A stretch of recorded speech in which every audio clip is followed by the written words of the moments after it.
Good morning. Welcome, everyone. Go ahead. Sorry. Well, I was just going to welcome everyone, say good morning, and welcome to our 10 a.m. Live presentation. This is the last one for this week because it's the end of the week, but we'll be back on Monday at 10 a.m. with Stephen Schwark from the Schwark Report to be discussing kind of where things are in the big picture of the energy industry. But today we have two individuals that really need no introduction. You say that often, but in the case of Phil Baratz and Danny Silverman, I think that really is the case. But regardless, I'm going to hand the program off to Mr. Silverman to handle introductions. And Danny, the program is yours, sir. Great. And I think we'll just wait. I have 9:59 on my clock, so I think we'll give it a couple more minutes for people to log in. I assume that there's going to be some people registering at the last second. They then have to register, click, and go into it. So I just want to give it a minute or two if everybody's okay. And I'm waiting to get Phil's screen live. There you are. Phil, you want to talk just so I know I could hear you? Yes, can you hear me now? Yep, I can hear you. All right, so Phil, I told everyone it's 9:59, so we're going to give it about 1 or 2 more minutes before we get started. And we will go from there. Yeah, one thing to mention also, Danny, like early on, maybe in your introduction. We're live right now, Phil. Phil, we have everybody on with us. We're just waiting to get started, but whoever is in the audience is actually on with us. Gotcha, perfect.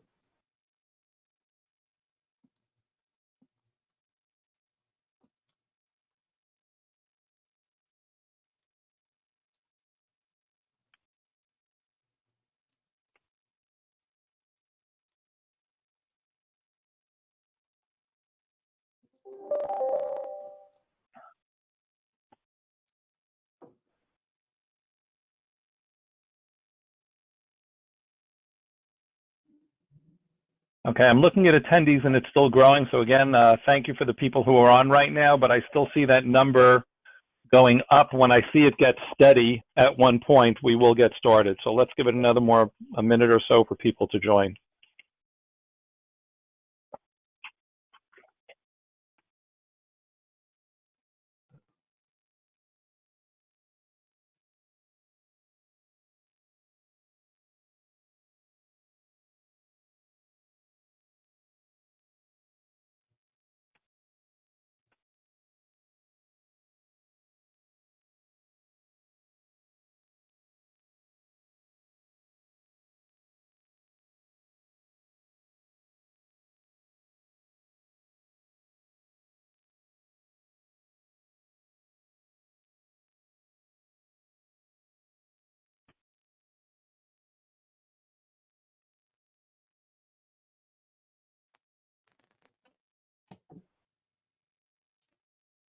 All right, every time I think that I'll say we're going to start, another person joins.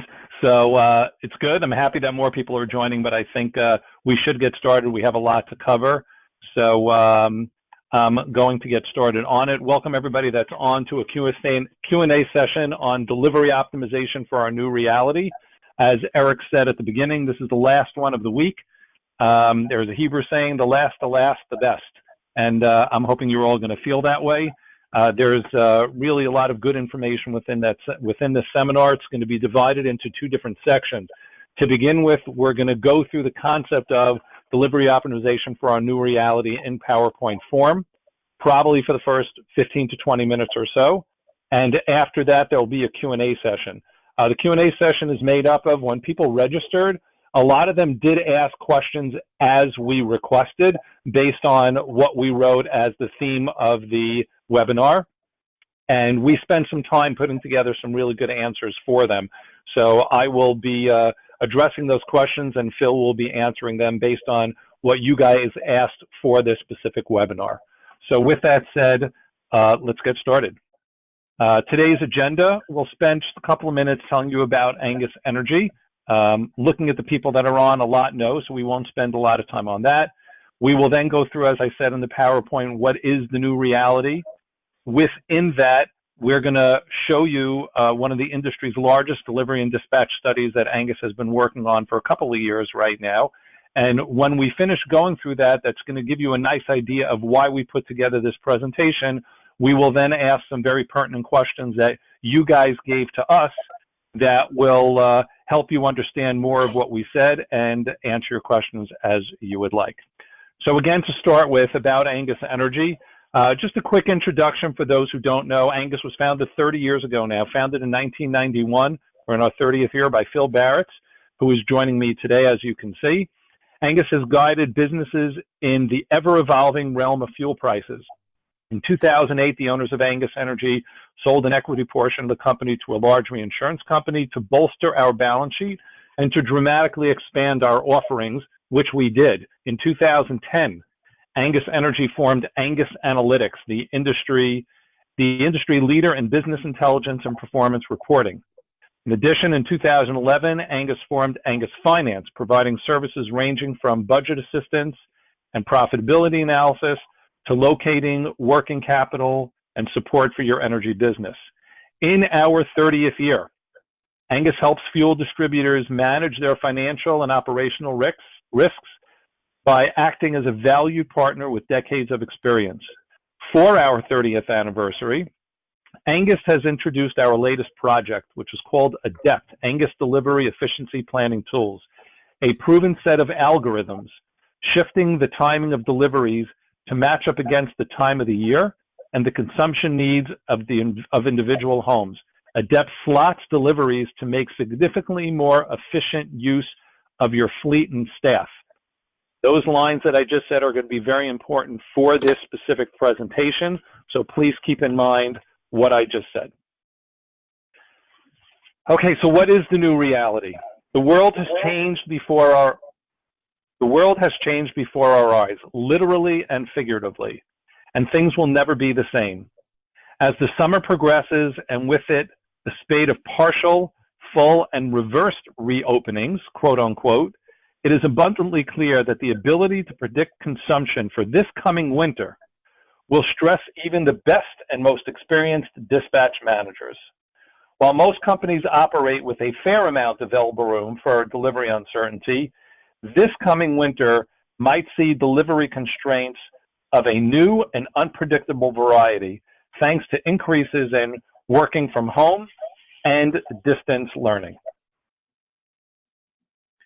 To combat these issues, and with Angus Energy's continuous thirst for optimizing all operations within our industry to help our clients, we took upon ourselves to perform the industry's largest delivery and dispatch study. As you can see from the numbers on there, it was fairly extensive. It involved 100,000 dispatched routes. It had 2 million deliveries, 400 million gallons, and those trucks ran 12 million miles. It was a lot of data that we put into this to make sure that the study we did, the results that came out of it made sense. We took a cross-section of our clients and assessed all their deliveries over the course of the year. And again, these clients were big and small. They were in the heating oil industry. They were in the propane industry. They're in urban areas, rural areas, suburban areas. So we really did cover the gamut of everybody that would be involved. And I would think that anybody that's on this phone, you fit into this study in some shape or form. So it's important that you listen to the results to see what we have, because it is definitely going to help you. Learning from the facts, the findings from this study were, in my mind, remarkable and eye-opening. There is a saying that information is power. While that is true, sometimes too much information can simply be overwhelming. What we did was find an incredible amount of commonality in these results. And although, as I said, big, small, rural, urban, suburban, it really was amazing how much commonality that we did see, which allowed us to put the first part of this presentation together, which is the PowerPoint explaining how and what we found from this study. So with that said, I'm now going to, from this screen, bring it over to Phil and have him bring you through a lot more in detail what those results were from the study. So Phil, please take over. Great. Thank you, Danny. And good morning, everybody. As Danny had just mentioned, the study that we did was very, very robust. It was a nice cross-section of clients. It was obviously 400 million gallons delivered is a large number, 100,000 routes, et cetera. But what was most interesting as we went through the data is that the spread, the variances from one dealer to another dealer, it wasn't as big as you might have thought. As a matter of fact, it wasn't really big at all. The biggest disparity that we found, other than summer, winter, miles driven per delivery, was really the rural versus the urban. The rural company is driving more to get to a stop versus the urban, but even that spread wasn't that big because the rural company is not facing a ton of traffic, whereas the urban company is. And as you can see here on the screen, and this probably is you, and if it's not you, it's a pretty close facsimile of you. The typical shift is 8 to 9 hours a day. We all know that. And within the shift, which is interesting because some of the metrics that we have looked at and that we're going to look at, take a look at the entirety of a shift, that entire 8 or 9 hours. You take your X gallons times, Y hours. But what happens is you're not delivering during your entire shift. And with a great deal of consistency, there's about a third of the time that is, I made a mistake early on calling it non-productive time. It's not non-productive time, it's just non-delivery time. When you're taking your union mandated morning and afternoon break, when you're taking your half an hour lunch break, when you go into the rack or to your own location to fill up twice a day, those are very productive times, but you're not making deliveries then. And that was very, very consistent. About 2/3 of the time you're in the zone making your deliveries. The rest of the time you're not. You're doing other things to support that. Obviously, as you can see on the right side, you're making more deliveries per hour than in the summer. I thought it was going to be wider, frankly. I thought there would be many more deliveries per hour, but when you think about it, if you're spending in a given hour, if you're making your typical 3 to 4 stops per hour, and it's taking you, let's say, 7 minutes to make a delivery, 6, 7, 8 minutes, half of your hour is spent delivering fuel, physically delivering the fuel, pumping it out of the truck at 65 gallons per minute, and the other half is driving. So we expected to see a lot more winter deliveries, but really was not the case. But the important thing is what you're seeing on the bottom left. And really it's the entire approach that we have towards deliveries. And you'll see there it says 800 hours per year, 100 days per year, 350 to 400,000 gallons. That is your typical truck. Now, many people will answer the question of how many gallons can the truck deliver with the simple answer of 1 million, because that's an industry norm. I mean, if you're new to the industry, if you've been at it for a long time, you would typically think, okay, I can deliver, let's say, 500 gallons per hour, and I'm going to have an 8-hour shift. So I'm getting my truck and a half a day. I'm delivering 4,000 gallons a day. There are roughly 250 business days. 250 times the 4,000, there's my 1 million gallons. So there's a little bit of a disconnect because a truck can deliver 1 million gallons, and you may even have a truck or 2 or 3 that does deliver 1 million gallons. But to deliver 1 million gallons, it presupposes that the truck is going to be on the road delivering their 4,000 gallons every single day of the entire year. If that were the case and all your trucks were on the road every single day of the year, you would be the only one, but you would be delivering 1 million gallons per truck. However, if you take a look at any time period from, let's just say, late February, early March, all the way through the late November, early December, you have trucks sitting in your yard.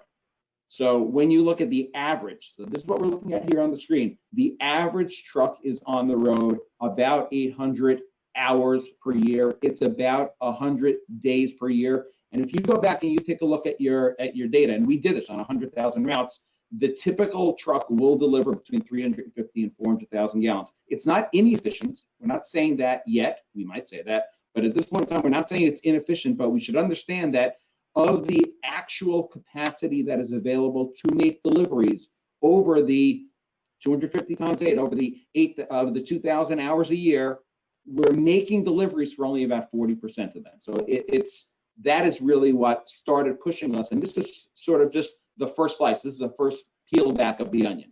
So next slide. Okay, we spent a lot of time with clients because as much as we're in the industry for a long time, we've been quote unquote practicing this for 30 years. We don't dispatch drivers, we don't buy trucks, we don't maintain them. We have opinions, but most of our opinions are based upon our 30 years in the industry and asking a lot of questions. So we spent a lot of time speaking with our clients about the metrics that they thought were relevant to their business. You know, what do they see? What's important to them? What are they tracking? The top one, the gallons per hour, that's a biggie. We're big fans of gallons per hour. Gallons per hour are simply how many stops per hour you're making, how many gallons per delivery. It's very straightforward. It's A times B. But also people will track their miles per stop. Often they'll look at miles per stop in some sort of way towards route optimization. We should not forget that the cost of gasoline or diesel fuel is a real expense to companies. How many hours per shift? That obviously applies to payroll a great deal. But the gallons per hour, it is a great metric. But is it the metric, or are there other metrics that we're supposed to be looking at? And I guess the grander picture, which Danny had mentioned at the beginning of the world changing, things not being the same, is numbers are wonderful, but there really has to be a purpose to them. So other than discussing it internally, if you're going to have numbers, they should be relevant, and they should be numbers that you can work on and do something with, as opposed to it's just an anecdote. I deliver X gallons per hour. Okay, well, that's good. Can you do better? And how do you define better? So let's move along. Okay, and before I move along, just for those who joined, I'm looking at the attendees. We actually picked up about another 10 in the last 5 minutes. We are going through the study that Angus worked on right now. It was an extensive industry study going through delivery and optimization. So those are the screens that we're looking at right now. Okay, so here, what we see here is, well, you know what you're looking at. It's low in July, it goes up through the fall into January, it comes back down in June. Yes, it's correct. It is a curve. It shows the low summer levels and the high winter levels. Everybody in our industry recognizes this curve. However, they don't necessarily recognize it for the exact same reason. So as you can see, we have little things here. I'm going to start on the left side and work our way through, but pretty much what you have is you have heating degree days. Well, clearly there aren't many heating degree days during the summer. They're going to come up and they're going to go down. So if this were a chart, it could be a chart. If you're looking for a chart of heating degree days, this curve is what it would look like. Well, the same is true for consumption for the most part, because consumption does track heating degree days. And by the way, you can't do much about heating degree days or consumption. It's kind of going to happen. So now what happens is, now we have, well, deliveries. So now if you're into resource allocation. How many deliveries am I going to make? How many trucks am I going to need? How many drivers am I going to need? Is it an HR question? Is it a question? It's a staffing question. It's a resource allocation. It's your garage. It's your mechanics. How many trucks are needed? When are they needed? When are the drivers needed, etc.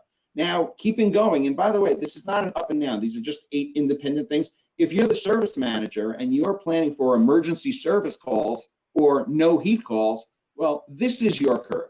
If you're a CFO, all those things add up to how much revenue you have, how many expenses do you have, what are your dollars and cents, what do your credit lines look like, what do your collections look like. This curve is the industry curve.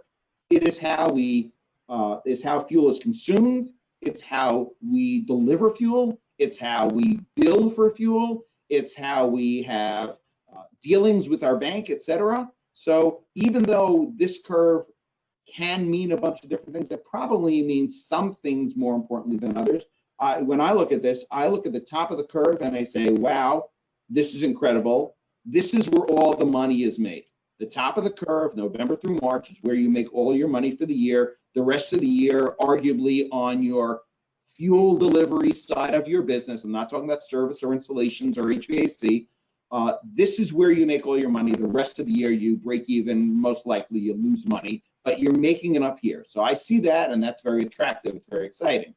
What I also see is I see a peak, and I really wonder if we're running it the right way. And an important thing before I go on, I thought Danny was going to get to it, but thank you for leaving it for me. Nothing about what we do is broken. I'm not here to suggest that if you continue to operate the same way, that, the wheels are going to come off the truck, literally or figuratively. Everything is okay, but I do believe that as we're seeing more competition, as we're seeing costs go up to operate, as we're seeing more price transparency and less customer loyalty, we can't just say this is the way that it's been, so this is the way that it should be. And really the reason I believe that wholeheartedly is we have made changes over the years. As much as you think that you're operating the business the same way that your father or aunt or uncle or grandfather did, well, you're really not. It hasn't changed dramatically, and there were very few watershed moments that something happened between February 15th and February 16th. It all happened over a period of time. We're mostly here trying to show you what we believe is going to be happening as we move forward and has already started to happen. Mostly in what we have put together is mostly taking your best practices and dealing with them. We'll show you a little bit more, but I want to show you a couple more things that we found from this study that were really the salient points that gave us what we believe to be the biggest opportunity, because like I said, numbers are numbers if you're not doing anything with them. So let's take a look at a couple more things. Next slide. All right. This slide and the slide that's going to follow deal with capacity. I already mentioned the standard 8-hour day where you're going through your truck and a half. We'll get to that on the next slide. But this was very interesting to us. Again, not surprising. When we look at millions of customers, which is what we have, one of our divisions is a business intelligence data management division, and we work very, very closely. We're integrated with all the top back office systems. We in no way, shape, or form ever look to overtake what a back office system is doing. We're not better at what they do than they are. It's different. We like to believe it's complementary skill sets. And so we have access to all this data. And what happened as we look through all the information is you're looking at, as we allude to earlier, as we mentioned earlier, 2 million deliveries. So one of the things that was very, very interesting is the average delivery into the typical tank. It's only half of a tank. Heating oil, the average delivery was about 140 gallons. Some companies average 135 into a 275 tank. I believe one company, out of all of them, one company that we looked at, and for perspective, I want to get this right. I believe it was close to 80 companies or 80 dispatch centers, I'm sorry. And what we found is that one company did over 160 gallons into a 275, and I believe it was 161. On the propane side of things, it's also about 50%. Typically speaking, into a 500-gallon propane tank that fills up to 400 gallons, you'll see deliveries ranging from 180, or most of the deliveries ranging from 180 to 210, 220. If you see a 230, 240, you're really doing a good job. Good job, obviously, being relative. The reason, and I think this it pays to pause here, this is not a pitch for tank monitors, but we should all understand the reason that we deliver half of a tank. And pause for a second. If every single time you went out to deliver a 275 tank, you delivered 140 gallons, well, very quickly you would start delivering 225 gallons every single time. If you knew exactly what you were delivering. The reason we have 140-gallon deliveries are, there's some reasons we tell ourselves, such as, let's pull ahead before the storm. I don't know if a driver's going to be sick. I want to top off tanks in the fall. Those are not illogical, but that's not the real reason. That's not the overriding reason. The overriding reason is that the distribution of the deliveries, that 140-gallon average delivery, it includes a bunch of deliveries that are 160, 180, some 210, some 230. You almost had a run-out.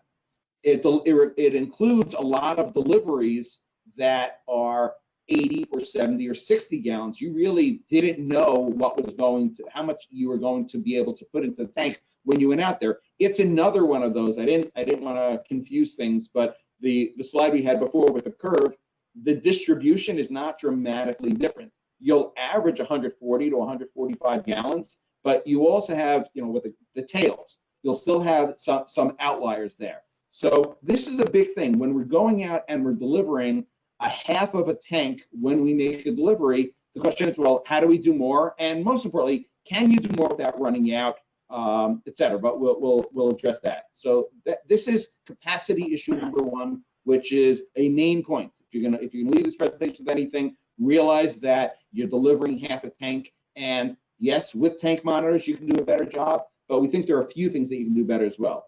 The next slide is going to show you also that we have our truck. This is, one of the metrics that we had discussed earlier the big metric of the gallons per hour. If you're doing well, and we can break it down for you, you could probably break it down on your own. Really, all you have to do is if you take your routes, everything is going to have a summary, a consolidation of how you did when you dispatched the truck. You're going to have your hours, you're going to have your miles, you're going to have your gallons. You can take it, you can extend it out and take a look at gross margin, profit margin, et cetera. It's very, very important to do. That's not what today's presentation is about, although we can discuss that at a different time. But right now, what you're going to do is you're going to take how many gallons did I deliver in total, how many hours did I drive in total. It'll give you your gallons per hour. Typically speaking, you're going to try to hit that 500 gallon per hour, maybe 550. In the winter, summertime, it'll go down a little bit. Propane, depending upon what you're doing, it might be a little bit lower. The average propane delivery is smaller than the average heating oil delivery. There are a lot of moving pieces, but kind of, as I'd say, middle of the fairway. If you're at about 500 gallons per hour and you're out there for your 8 or 9 hour shift, then you're delivering your 4,000 gallons per day.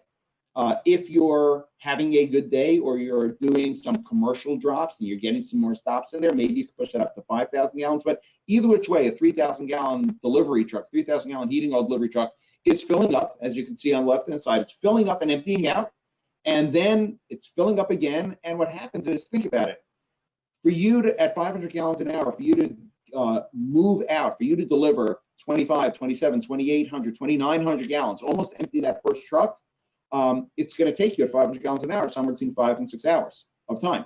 Then you're going to have your lunch break, and then you're going to fill up your truck again, and then you only have 2 or 3 hours till your shift is done. That's why you're going through that truck and a half. It's not a penalty.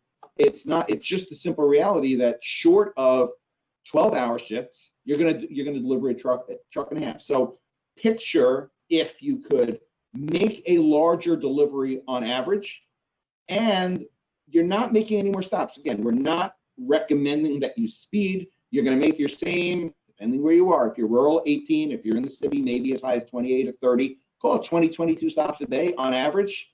You're going to make the same number of stops, but it only takes another 30 seconds to pump another 30 gallons. So if each of those stops gives you another 30 gallons, and we'll discuss how in a moment, you can move more of that second truck. You have excess capacity. It's not as if you've emptied the second truck and now you have to run back to the rack and it takes you another 45 minutes and now you're just paying overtime just to make 2 deliveries. You have excess capacity within the same time period. If you were to empty more of a truck, think about what it would do for you. You're going to need fewer trucks. You're going to make fewer deliveries. That will save you a lot of money. So those are the 2 capacity issues that really pushed us forward, but this was probably the biggest one.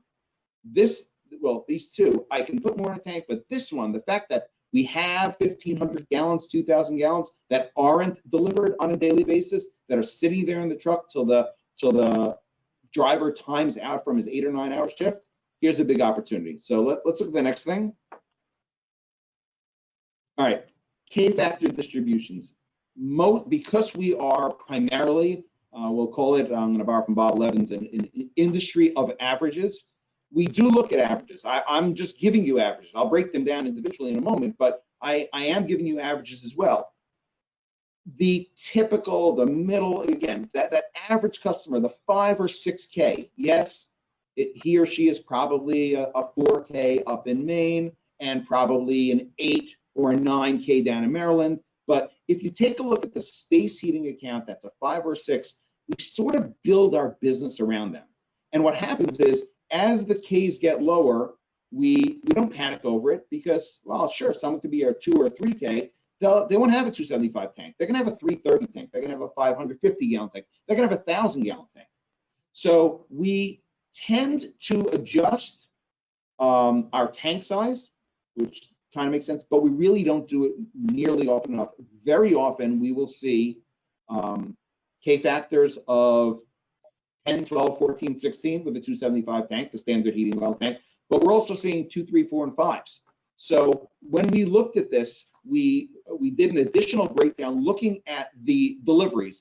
Here, this is one particular account who's a little bit more skewed toward the middle, doesn't have as many of the heavy burners, but it's not an exception to see about, and if we want to break down low Ks as 0 to 4, high Ks as 8 or higher, You can see it's about a third, a third, and a third. In this case, this particular case skews a little bit more towards the middle, but it's important to understand the breakdown of the Ks, because what happens is that we deliver, and now we're going to talk a little bit about deliveries. The way that we do our deliveries right now, and everybody's behaving properly, as I mentioned, it's not broken, but we tell the back office system at what tank level would we like a delivery to be made. So if we're after a 175-gallon delivery, which really turns out to be closer to 150-gallon delivery, but we would just say, tell me, set a reserve, set an optimal fill. You tell me when we are at a certain tank level, and that's when the delivery should be made. We believe that focus on the tank and the tank size and the uniform reserve level or uniform optimal fill level is something that isn't broken but really can be improved upon.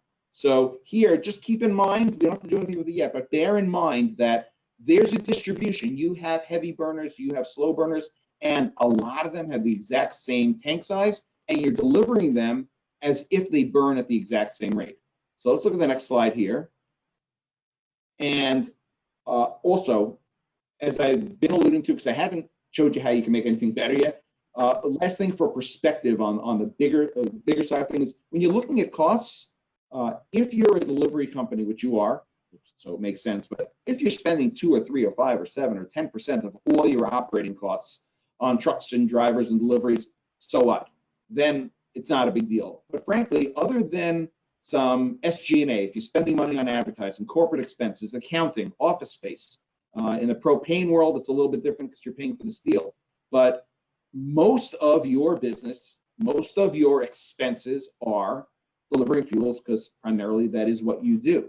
So you are a delivery company, 70%. So when we take a look at trying to change things a little bit, improve them, make them more efficient, depending upon your definition of efficiency, when we're trying to make things better, you're taking a bite out of 70% of your overhead. So let's take a look at where that overhead is also. So click one, okay, hold on.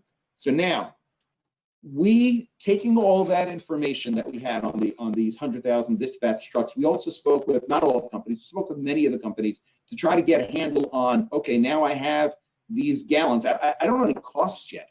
All I know is that I have trucks, I have insurance, I have to maintain the trucks. And in this case, I'm not talking about accidents or unplanned repairs. I'm saying just your normal, standard, average, everyday maintenance of your fleet. So on the left-hand side, you have these costs, and I separated out for a particular reason. Those costs are fixed. As we say, and probably you say the same thing, you own a truck in January, you own it in July. So what happens is that if you have the need for a truck, keep in mind that curve, the peak of the curve, you have to have enough trucks to meet that peak. So if you have enough trucks to meet that peak, even if it sits 11 months of the year in the yard, you're still paying that annual cost. So what does a truck cost? A new truck might be $150,000 to $170,000, $180,000. The number that we got with a fair amount of consistency is the annual cost of the truck itself, whether it's being amortized, if it's a lease payment, if it's however you're structuring your books to expense it out. It's about $5,000 per month. It's about $60,000 a year when I include in it the cost of the truck, maybe $2,000 or $3,000 a month, the cost of the insurance, and the cost of the routine maintenance. Those costs add up to about $5,000 a month. And the reason I'm saying it's $5,000 a month, I could say it's $60,000 a year, and it's all skewed towards the winter, but it's not as if you don't have expenses. You're still insuring it, you're still maintaining it, you're not putting miles on it, but those are fixed costs. On the left side of the screen over here, we have fixed costs per truck. On the right-hand side, we get into the variables. Your biggest variable, your biggest expense, other than the cost of your fleet, is the cost of your drivers and dispatchers. Driver wages, all benefits, dispatching allocation, etc. It's a big cost, as is the cost of fuel. We mentioned it before. If your trucks are getting 4, 5, 5.5 miles to the gallon, and gasoline right now is retail, let's say $2.50, or diesel fuel around maybe $2.50, $3 a gallon, you're probably spending about 50 cents, maybe 60 cents to drive a mile. If you are driving 80, 90, 100 miles a day, spending $50 or $60 on fuel. It's one of those things you don't focus on all that much. There might not be all that much you can do about it, but the fact is, you dispatch a truck to make deliveries. The driver is going to be paid his or her wages. You're going to spend money on fuel. There will be some incremental wear and tear on the truck. You're going to have to replace tires. Something silly as windshield fluid. You're going to have a little scrape here and there. That's unplanned maintenance. So what happens is when you take a look at the fixed costs on the left-hand side and the variable costs, you can break them down to annual costs and to per shift. So let's go ahead one click here. And this is sort of our base. Go back. Back one, Danny. There we go. So if you're looking on the bottom there, below there, if you're looking at the bottom, you'll see the costs to have a truck. If you have 10 trucks, I would argue that you have an expense on your books. You have allocated expenses of about $600,000 a year. That's what my claim would be. You can go through the numbers. Again, we can discuss any of these directly, but the number's not way off. You might have an older fleet. It costs you a little bit less. You might be able to squeeze in a little bit more out of a particular truck. Either which way, that's your fixed cost. And the reason it's important, whether it's $50 or $60 or $70,000 to have a truck, you have it year round. And the number that you're focused on is that peak number, because not only do you need enough trucks to hit your peak in January, but you need a little bit more. Very, very well. I can't even say very often. I would say always.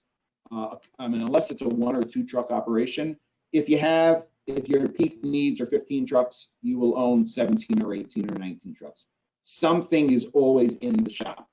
You need to have excess capacity. Excess capacity isn't if you need 15, you have 30, but 10% more, 15% more, very, very, very common. Sometimes it'll come with an acquisition. Sometimes it's you just didn't retire something from the fleet, but you'll still always own more than your peak or your planned peak day. And on the right-hand side, when your dispatcher sends out a driver sitting in a truck to do an 8 or a 9-hour shift, if you add up the expense for the wages, about $50, $55 an hour now, keep in mind, you might not be paying your driver that, but when you add in all of the benefits, the fact that there is some overtime and allocation for a dispatcher, the number's probably decently close. You have about $500 worth of wages just to make your deliveries. Plus, you have to allocate something towards those unplanned repairs, and you're already spending $50 or $60 on fuel. So $600 to dispatch. So if all of those trucks are dispatched 100 times, if each truck, is dispatched 100 times a year on average, the same way that a truck costs $60,000, dispatching that truck on average costs about the same $60,000. It's pretty close to an even split between your fixed costs and your delivery costs relative to that 70% of your overall budget, your overall expenses. Okay, so this is where you are. These are your economics. Again, we haven't solved anything, but these are your basic economics. So now we're going to look into, again, we're going to go back to the metrics or that people think are important, that have some value.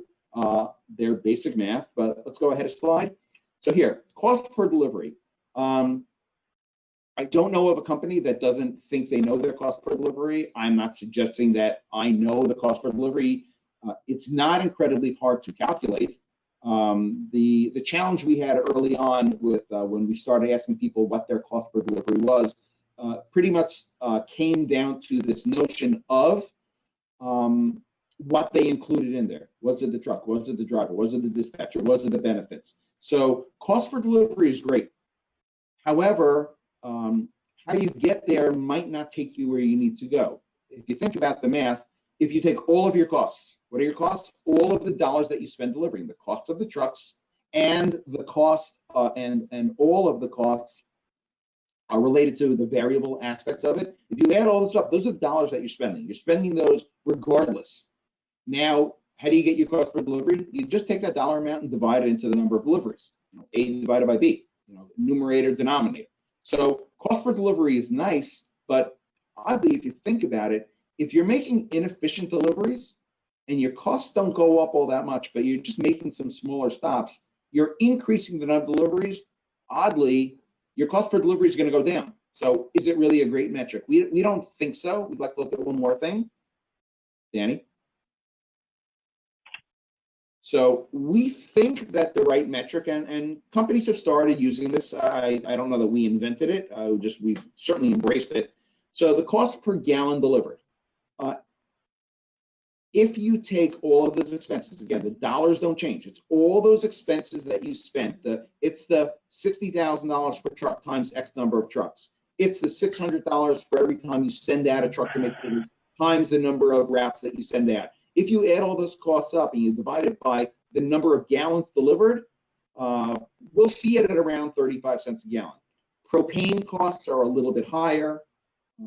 Rural costs are a little bit higher. Urban costs are a little bit lower, not dramatically. One thing, there is a little bit of a trade-off, which is even though you're making more stops per hour in an urban environment, chances are you're also paying higher wages. So that kind of tethers the two to each other. Net profitability, I have not looked at any of your books, but I would be fairly surprised if these numbers are way off. Typically speaking, after expenses, so that's your gross margin minus your delivery costs minus your SG&A. So your EBITDA number, likely you're targeting around 20 cents a gallon. No collusion here. Everybody does their own stuff. This isn't a plan thing. It's just what we keep seeing. And taking home $150 to $200 per customer per year is not unusual. If you think about the multiples when people buy or sell businesses, this is sort of heating oil or propane economics 101. You should be able to, and if you're not, you really have to look at it, but these should be your current economics. The reason I wanted to point this out is focus on the 20 cents per gallon, because that should be your take-home pay. If you're selling 10 million gallons, you should make $2 million. If you're selling 1 million gallons, you should make $200,000. So keep in mind the 20 cents, because we're gonna get back to that a little bit later on. So now with that's the lead up, that's the study. Now we're at the point in time which is hopefully why you're sitting on this seminar, listening to me ramble on, but here's the question: can we make it better? We have metrics, we have information. We know that there's a curve. We believe the curve has to exist because it's only cold. It's only really cold in the middle of the winter. I'm not going to have a ton of consumption in July and August. So what do? Is there a way to increase profitability by lowering the cost per gallon delivered? Keep in mind the cost per gallon delivered, that 35 cents. If we can push that down, then you're spending less. You're not charging less, but you're spending less. And also, just to get ahead of the game for a second, the only place you're going to be able to get ahead of the game is by either dispatching fewer trucks and drivers, or owning fewer.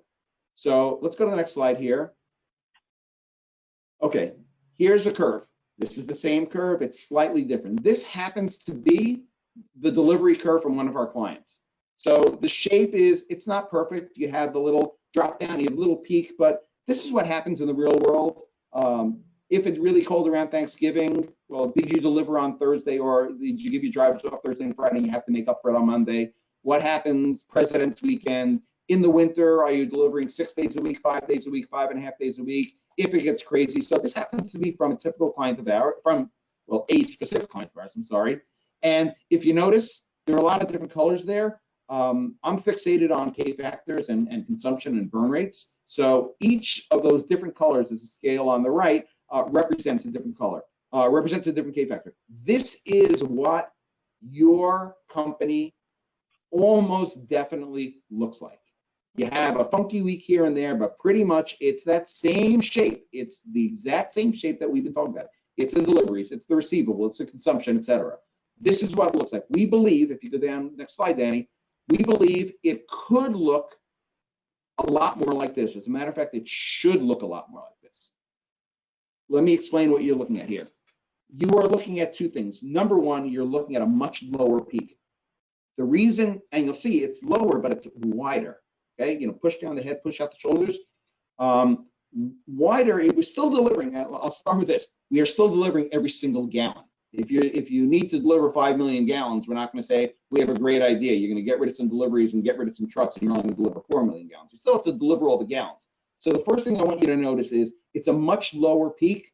The reason that the peak is important is that the number of trucks that you need is solved for based upon the peak. If you have a lower peak, you're simply going to need fewer trucks. It really is as simple as that. You're not getting rid of all your trucks. You're not going to perfectly flat, but if you can shave off a couple of those little spiking weeks, if you don't need them because you planned differently, then it'll make a big difference. The second thing is, since we're going to, and I'll describe it in a moment, since we're looking at a slightly different version of how deliveries are made and the size of deliveries, we believe that your average delivery can go up without increasing the likelihood of runouts. And I want to, just a couple more slides on this and we'll get to the questions because I don't want to run too long on time here. But if you take a look at the next slide, I think that this will be part one. Part one here, it's right-sized deliveries. It's what we call dynamic deliveries. I think it's best illustrated here. As you can see on top, we have two houses. We have a big house and we have a smaller house. Each of those two houses has the same 275 tank outside of their house. As I look, neither of them have a tank monitor, which is fine. So they're just two next door neighbors. In January, it's 32 degrees. What's going to happen in today's world, and I can say this with 98, 99% certainty, because one of the things that we do when we're looking through data is we compare the optimal delivery or the reserve level or the usable tank size. We look at all those numbers, and typically speaking, with very, very few exceptions, and each exception has a backstory to it, a 275 tank is going to have the exact same usable size, the exact same optimal delivery, the exact same reserve, whether they have a K factor of 4 or 14. So let's use that as an example here. Let's say that these two homes, the big house has a K factor of 4, because they're not only a big house, they have a heated basement, they have a lot of kids at home. Next door, I'm just living there with my wife and I travel a lot. So I have a K factor of 14. What happens the way that we're structured right now is, why is there a delivery at a certain time? Well, it's really based upon the house on the left. The house, we can't let somebody run out. So we've decided that this house is going to burn 8 to 10 gallons a day in the middle of the winter. Great. 8 to 10 gallons a day. So we would set a reserve at, let's say, 100 gallons. You don't want to run out. Simply, you need that elbow room. So as soon as the tank is down to 100 gallons, either via a monitor or because the back office system calculated it for you, you're going to make a delivery. Next door, when are they going to get the delivery? At the same 100 gallons.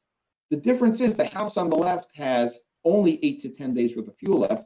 The house on the right has 25 or 30 days.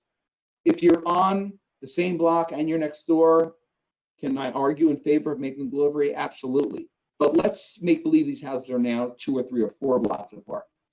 Typically speaking, you're going to get that ticket spit out. The dispatcher is going to dispatch, unless they don't have enough trucks, then they would push it off. But I think the point here is that we're already in a mode where we will delay deliveries to the higher K factors if we get tight, if we can't make enough deliveries, if it gets really, really cold. But think about it. Why are we doing this in the first place? Why are we scheduling a smaller delivery to someone that still has a month worth of fuel left? So then let's just stick on the left for one more second and just look at the big house. I understand why the big house has to get the delivery in January when they're down to 100 gallons, because they're only, let's assume for the month there is a tank monitor, because they only have 10 days worth of fuel left, and we don't want the run out. There's going to be the breakdown, the holiday weekend, the storm. Okay, get it filled. But in July, when it's 85 degrees outside, if they're using hot water, why do you need to make this delivery? And the answer is because that's the way we set it up in the back office system. Back office systems are doing nothing wrong. They are doing exactly what you asked. Tell me when to make a delivery based upon when the tank is at this level. So we believe that over the course of the year, you can right-size your deliveries. And oddly, because we got accused, I was accused by a client of, oh, sure, you want to have everybody running out during the winter. You're going to make these gigantic deliveries in the winter. Frankly, we don't change all that much in the middle of the winter.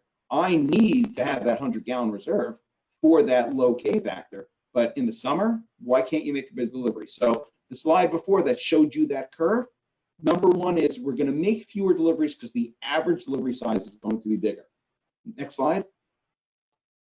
Just before we get to the next slide, so I was just given the okay. We will go to 11:15, so we're going to get to all the questions. I see some people are calling them in. We'll try to wrap this up soon and get to those questions. So engagement looks great, so please stay on through 11:15. Thank you. Great. Oh, and thank you, because anyone that knows me knows I have a tendency to ramble, so I apologize. I'll move forward. Okay. Point number 2. If we can make bigger deliveries, that's great, but that's really not enough. Danny had mentioned slotting earlier. It's very, very important. What you see here is, you see an iceberg, obviously. What do we see with an iceberg? We see, and don't think of the Titanic, please. Just think of your business and think of, you can see the top of the iceberg, but you can't see what's below the surface. Think of it as an analogy to the way that we run our businesses right now. You get a delivery. We're focused on the next delivery. You can go to your back office system right now. You can go to your dispatcher. You can do it by hand. If you have a K factor and a tank level, you can calculate historically when a customer should be scheduled for the next delivery. Not all that hard to do, and the back office systems do it for you. Very, very simple.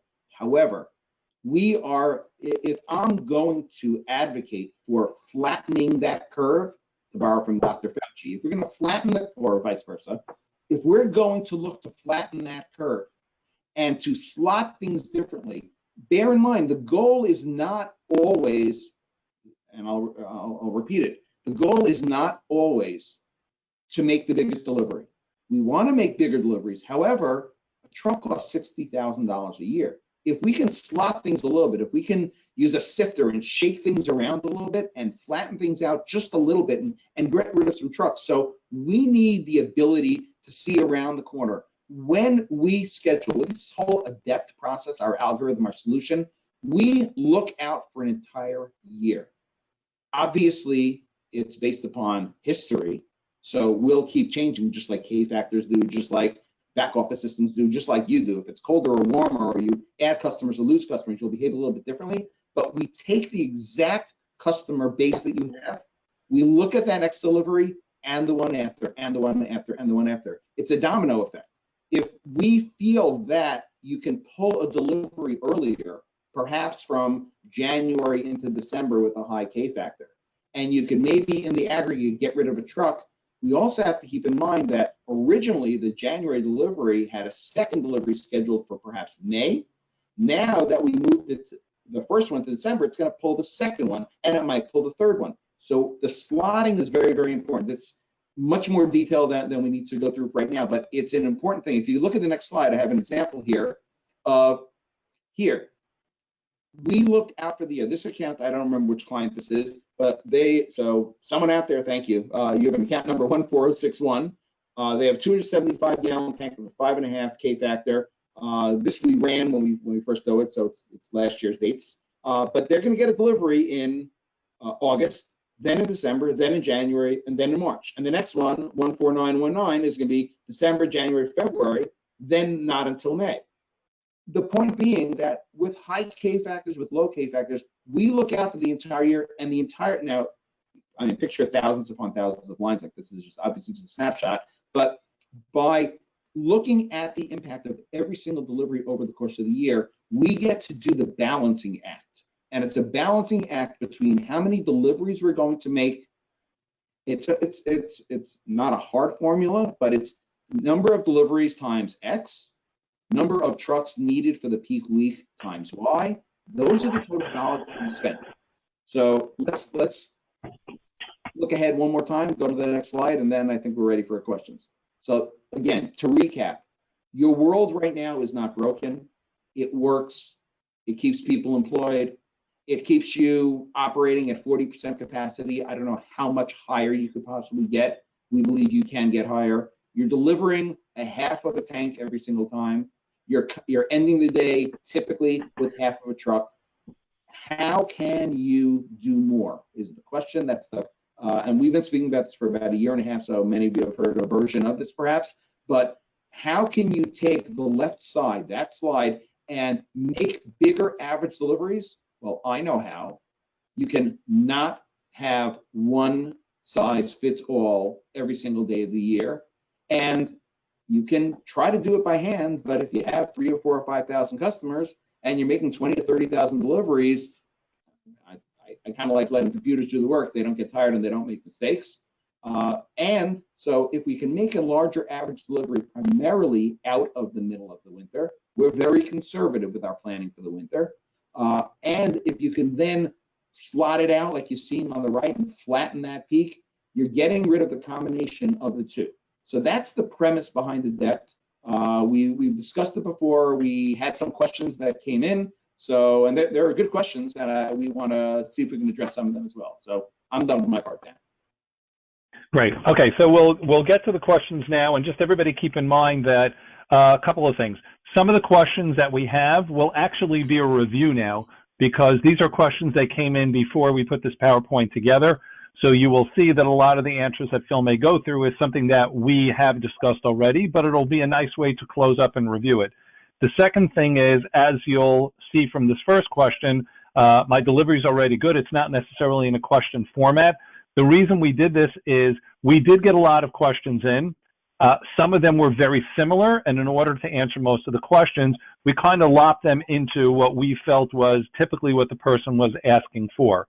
So that's how we'll go through it. In addition, I'm going to try to slot in some of the questions that have come in right now that I see on my chat part of the screen within this as well. So if you don't see a question come up, it's because it's from the chat itself. So the first thing that we said, Phil, and again, this one, the words, my deliveries are good, came in a few forms when people asked the questions of, why do I need to do this if I'm doing well already? Isn't 150 good enough, etc. So it was that format of my deliveries are good, and wanted you to comment on that. Okay, well, it depends how you define good. Again, this is not a matter of being broken. If you're saying your deliveries are good because the industry average is 140 and you're averaging 152, yes, on a relative basis, you're good. On an absolute basis relative to you and the expenses that you want, you know, averages are where they are because of fair runouts. As a matter of fact, just click ahead because we have a chart here. Can you pull that up? I'm sorry, go back to this. But yeah, right there. So here, this is one of our clients actually, and this is probably similar to what you're going through. As you'll see in the middle, the average delivery into a 275 tank for this particular client is 149 gallons. You'll see there were some deliveries a little bit higher, but the range from the 0 to 50s, which are only 2%, those are quite possibly runouts. The 235 pluses, which are quite possibly the first fill for a new customer. You'll see it's a normal shape. This is a normal distribution. So yes, the deliveries are already good because you're not having a lot of runouts. But think about this. If you were able to not shift every individual delivery, if you just went from 149, we'll call it 150, just up 20 gallons. All I wanted to do is take you, you're averaging 170 now, you're not coming close to a run out. But if we do it in a way that shifts it, you can use tank monitors is an easy solution for this. So again, I'm a big advocate for it, but it's not the forum for it today, but tank monitors will solve a lot of the problem. But I need to make one thing clear now that Danny gave me an extra 15 minutes. The notion of a tank monitor absent a planned application to where you're going to put it and how you're going to change your behavior, change your dispatch, change your thinking, change your reserve, change your optimal fill. If you're just going to throw a tank monitor on there, if you think about efficiency, efficiency is the best use of resources, including it's usually time and money. If you're going to spend money on a tank monitor, you better be sure it's going to get you some sort of return, and the return has to be fewer runouts, fewer tiny deliveries, larger average delivery. You don't just throw it on. So that's just my little infomercial on that. But pretty much here, yes, you might be doing fine. We think you can do a lot better because your average delivery is probably small. Plus, with all due respect, you're probably not slotting it because computers take hours upon hours to do the slotting processes for us. I doubt by hand you're slotting 30,000 deliveries every single morning to see what the rest of your year is going to look like. So yes, your limitation is the same limitation as any of us. We can only do so much by hand or by Excel. So yeah, it's good, but I think you can do a lot better. Okay, the next question, and again, this one was certainly a series of questions regarding Ks. I'm not sure if people took defense to it in certain ways or were just asking, but saying that they already focus on their Ks. And they said it in a few ways that either I look at them every day. Some people said that we have summer and winter Ks, and they said we're already focusing and are doing a lot. What are you talking about that we're not doing? All right, it's a tough one, and we've had the conversation before, so I'll give you an amalgamation of those conversations. Everybody's working their case. Honestly, I'm not quite sure what working your case means, but think about this. Currently, there are roughly 5 or 6 reference points per year where you can actually do any work on your K. So you start off with a customer and you assume that their K is X, and you make it a little bit lower because, well, maybe this is the house that burns a lot more than they should for their square footage. So we're a little conservative, and back office systems do a phenomenal job because every time you make a delivery, when you think about a K, it is the most basic of math. How many gallons? How many heating degree days? That's it. It's not more complicated than that. So the back office systems are always playing catch up. What the people who are working their case try to do is they try to outsmart the back office systems. They try to be better. Sometimes you can. So it's not a bad idea if you have insight, if you have knowledge about a particular customer's usage pattern, how it may or may not have changed. Because if you think about it, if you're planning on delivering 175 gallons, and every single time you make a delivery, you're delivering 100 gallons, 2 things. Number 1, the K is wrong. Number 2, the back office system recognizes that the K is wrong, and they're going to recalculate it down to a much higher K. So it's not as if you've thought of something that they haven't thought of, except for those corner cases, those oddball cases. So when we look at that, we'll never say that we can handle Danny's account and Danny's deliveries better. Because if you had someone stop by Danny's house every single day and look at his tank level, you would be the most unbelievable delivery company. You would never make a small delivery.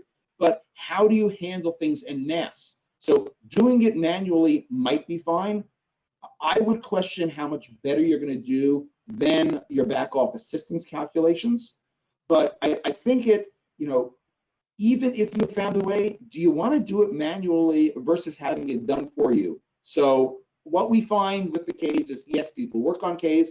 They work on a small subset of their customer base. We don't mind, doesn't get in our way whatsoever. But the simple notion of the fixation on the Ks and hearing back that you're looking at Ks also, I would assume that you're not spending 40 hours a week looking at Ks, figuring out what to do when there are other processes, namely, not us, namely the back office system that's doing that. So that's kind of my response. Right. Everybody should know that this person, when he started thinking about Ks in this picture, he had a clean facial hair. That's how much he's been thinking about his Ks. Okay, on to the next one, which again was a big question that came up when we put it in the order for this reason. I think there was a belief when people were looking at everything that Angus is working on, when they looked at what this was going to be about, is that they believe it's going to be a big change in behavior for what needs to be done to get this done. And the question that we put together is, I guess, will this take a big effort to get my people to change their behavior? The simple answer is, I'll start with recognizing the question. Nobody likes change. It's hard. Change is definitely hard. The bigger the change, the harder it is. Sometimes you just have to do it, but I'm not quite there yet.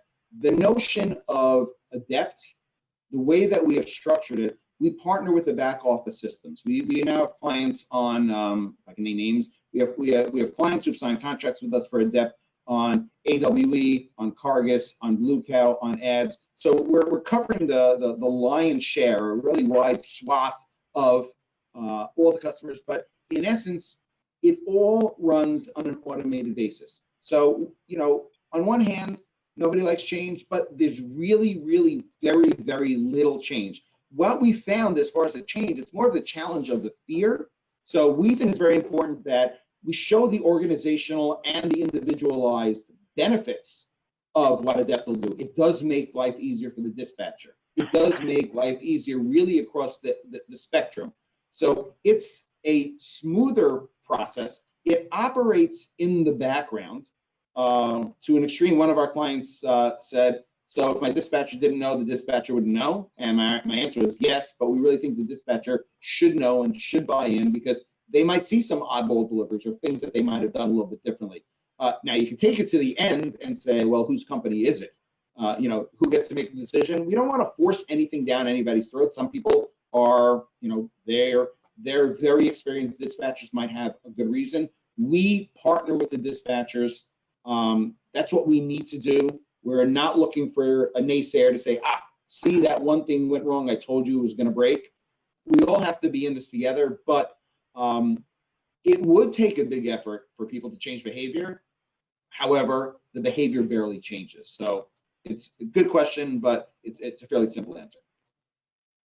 Okay, based on a question we have from the chat, Phil, I'm just going to jump backwards here to the following slide.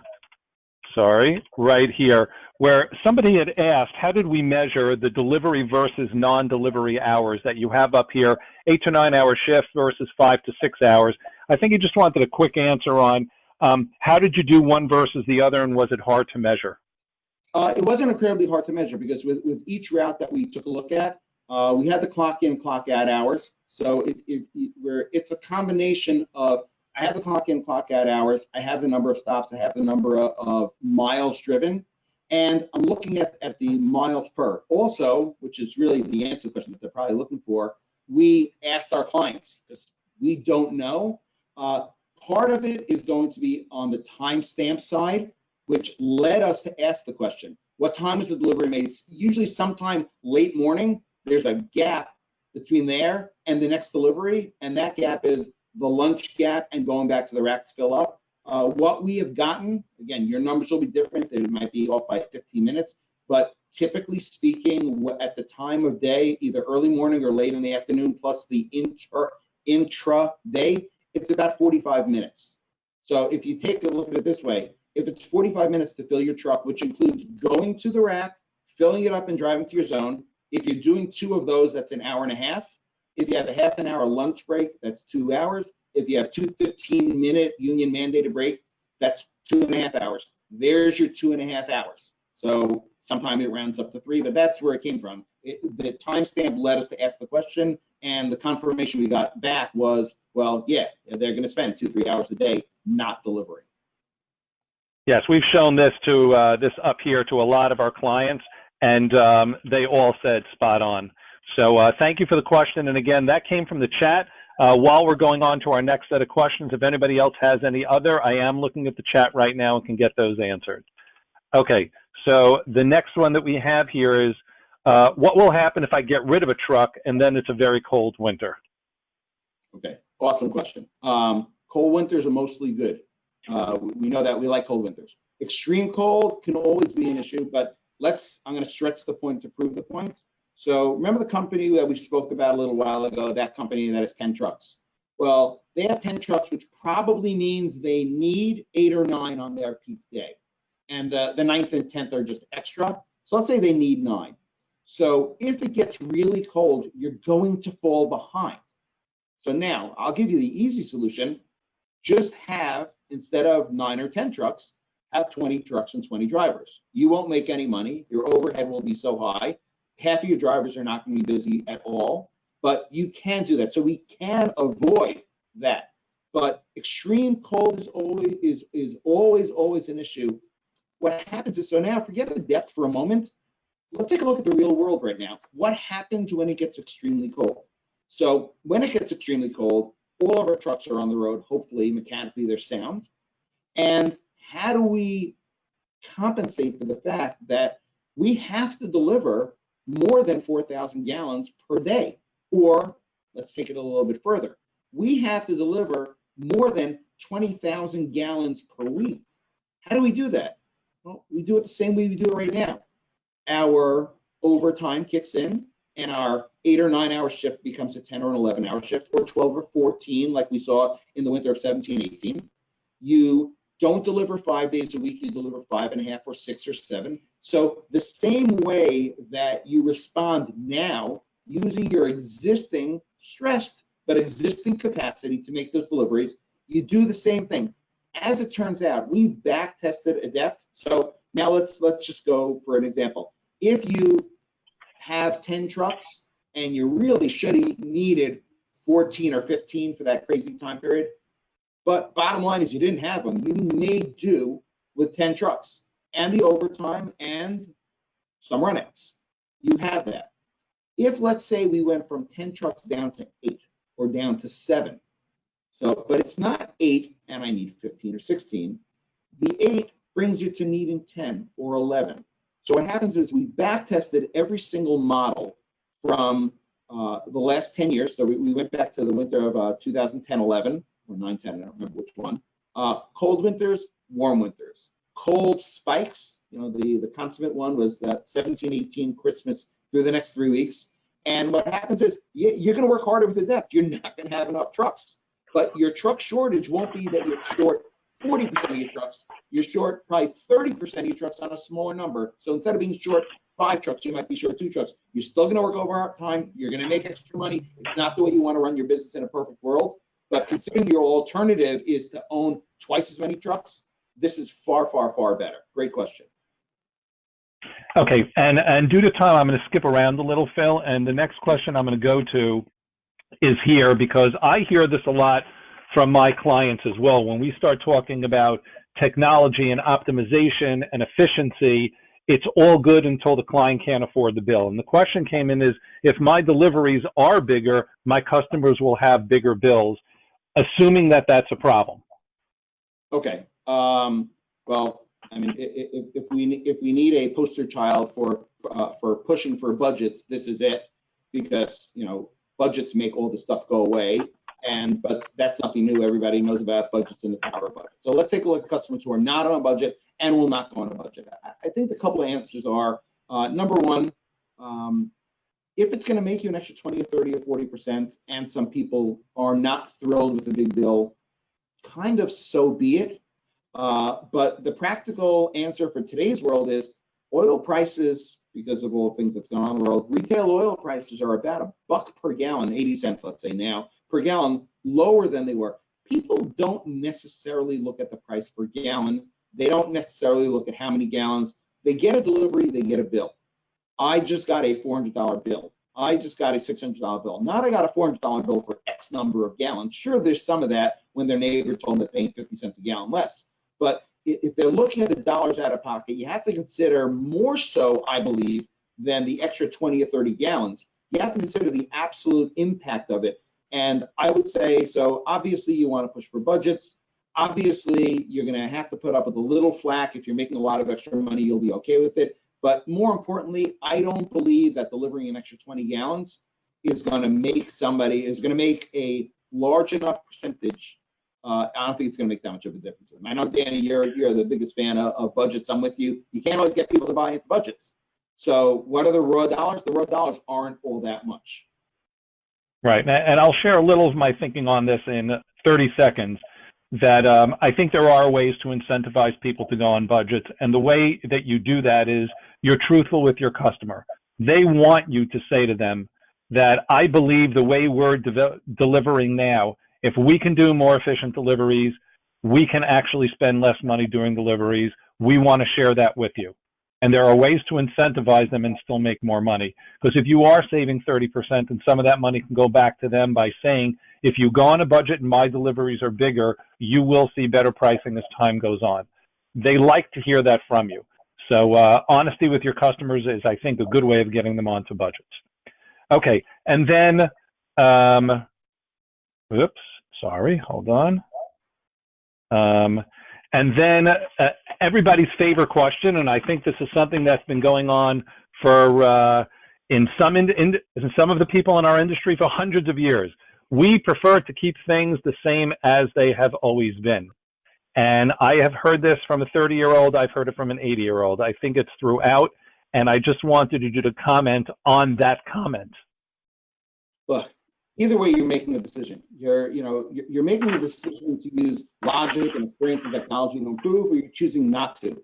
You have the right to make that decision to keep things the same. However, let's bear in mind that let's just, historically, you have a back office system. Your grandfather, when he started the business, did not. He had a bunch of index cards. You have onboard computers. You have a website. You have tank monitors. You have online sign up and online bill payment. At one point, they were all new, and they just all became standard. So yes, I want to keep things the same also. Change is difficult, but it's not exactly the publish or perish, but I believe you're going to be doing this. You have tank monitors, you've done all these things. It takes some time, and there are people that jump ahead, and there are people that are laggards, and there are people that end up doing things kind of when they feel they have to instead of when they'd like to. But sitting around and just saying that, well, I like the way the things have been, like we said at the beginning, and we introduced this is not for everyone. It's for, you have to be somewhat of a forward thinker. You have to understand that there are opportunities. You have to understand that technology has moved us in a position where we can be better. Staying away from change, it is a choice, but it's not like you're choosing not to change. You've gone out of your way to possibly forego some opportunities. Okay, and I will comment on that last question and close at the same time. I see Eric has come back on. As Phil concluded, and this was way back on slide 9, our industry has fallen behind a bit because we adopted this saying, we've always done it this way. And I've heard that way too often. As I started saying at the beginning of this webinar, we are one of the few industries, we are one of the few lucky industries in this crazy time that was really not broken. But we cannot be complacent. We can't say that we weren't broken, we were okay, let's just continue doing what we're doing. We have to move forward. We need to always look for improvement and improvements that will get us through this new world that we're living in. So I want to thank you all for listening in. I hope you enjoyed the question and answer part, as well as the beginning to give you a mindset into where we believe this entire industry has to go from an analytical point of view. And I hope these questions helped as well. Eric, would you like to say one or two things in closing? I would first like to thank Danny and Phil. The one thing that we don't, we do lots of things. We do incalculable things in this industry well. The one thing that we don't do as well as we should is synthesize data. And unlike many other retail industries, we know a lot more about our customers than Coca-Cola knows about theirs. We know where every one of our customers live. We know a lot about their buying habits. It's just that we don't use that data. We don't synthesize it. We don't extract it. We don't look at it in as many ways as possible. And this type of analysis is exactly what we need to do. And the whole reason you analyze data is to change your performance, to enhance it, and be more profitable. So thank you, gentlemen, for this. I would like to remind everyone that to visit the trade show. Angus is one of the 125 exhibitors that we have. Please make a time to see what each of our exhibitors is offering, visit with them, set up an appointment to talk with them, and please remember that we will be back Monday morning live at 10 a.m. Stephen Shork from the Shork Report will be discussing sort of kind of the big picture of where we stand heading into the the fall of 2020 from an energy perspective globally, political considerations. It'll be as interesting as this was, but just on a different topic. So thank you all, and Danny and Phil, again, thank you for a great job. Have a safe and enjoyable weekend, everyone. Thank you. Thank you. Bye-bye.